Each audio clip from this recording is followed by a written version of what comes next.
ওদিকে ওভারলোড ডাম্পারের চাপে সেতু ভেঙে গিয়েছে, সেতু ভেঙে নিচে পড়ে যায় ডাম্পার। কোচবিহারের বারকোদালি 2 নম্বর গ্রাম পঞ্চায়েতের আমবাড়ি দেবগ্রামে সেতু ভেঙে বিপত্তি। রাতে সেতু দিয়ে যাচ্ছিল ওভারলোডের ডাম্পার। দুর্বল সেতুর উপর দিয়ে ডাম্পার যাওয়ার সময় হুড়মুড়িয়ে সেই সেতুটি ভেঙে পড়ে। দেখছেন সেই ছবি। বিকট আওয়াজ শুনে বেরিয়ে আসেন এলাকার লোকজন, তারা দেখেন তারপর পরিস্থিতি। আমার সহকর্মী সুমন কল্যাণ এই মুহূর্তে রয়েছেন। সুমন, এই বিপত্তি ঘটলো কি করে, আর এই মুহূর্তে পরিস্থিতি সামাল দিতে কি বন্দোবস্ত গৃহীত হচ্ছে?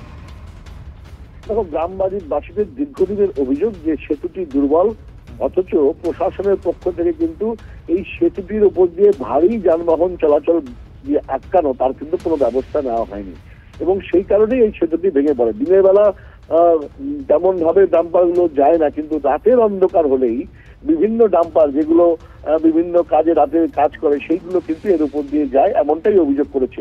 গতকাল রাত অর্থাৎ আজ ভোর রাতে এই ঘটনাটা ঘটেছে। রাত 2:45 নাগাদ একটা ডাম্পার যাচ্ছিল এর উপর দিয়ে, তখনই কিন্তু বিকট শব্দে সেতুটি ভেঙে যায় এবং আশপাশের মানুষ এসে তারা দেখেন যে সেতু ভেঙে ডাম্পার পড়ে আছে। স্বাভাবিকভাবেই এলাকায় যথেষ্ট ক্ষোভের সৃষ্টি হয়েছে প্রশাসনের বিরুদ্ধে, যে আরো বেশ কিছুদিন এই সেতুটা টিকতে পারত, চলাচল করতে পারতেন দুই গ্রামের মানুষ, কিন্তু এই প্রশাসনের উদাসীনতার কারণে কিন্তু এই ঘটনাটা ঘটেছে। ফলে সব মিলিয়ে পরিস্থিতি কিন্তু এলাকাবাসীদের মধ্যে যথেষ্ট ক্ষোভ সকাল থেকে আমরা দেখতে পাচ্ছি, এবং তারা কিন্তু অভিযোগ করছেন সমস্তটাই প্রশাসনের দিকে। শুভজিৎ, ধন্যবাদ সুমন।